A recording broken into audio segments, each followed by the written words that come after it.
मुक्ति की प्रेरणा। राजस्थान के पर्वतीय क्षेत्र में डाकू दुर्जन सिंह का बड़ा आतंक था। एक दिन उस क्षेत्र में एक जैन मुनि धर्म प्रचार करने के लिए पहुंचे। दुर्जन सिंह ने सदाचार और अहिंसा पर उनका प्रवचन सुना तो उसे महसूस हुआ कि वह तो घोर पाप करने में अपना जीवन बिता रहा है। वह मुनिश्री के पास पहुंचा और उनके चरण पकड़कर बोला, महाराज, मुझे शांति कैसे प्राप्त हो? लगता है कि मैं पापों के बोझ से दबा जा रहा हूँ। इस पर मुनिश्री ने कहा, मेरे साथ पहाड़ी पर घूमने चलो।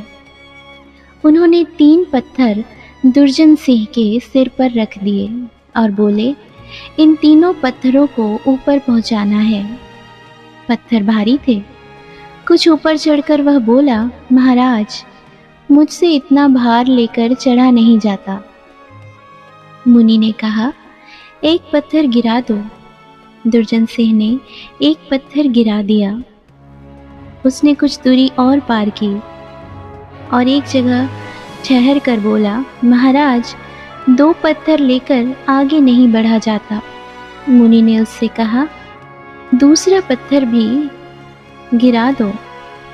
कुछ और ऊपर चढ़ने पर दुर्जन ने फिर कहा, सिर का बोझ अभी भी भारी है, चलने में बहुत कष्ट हो रहा है।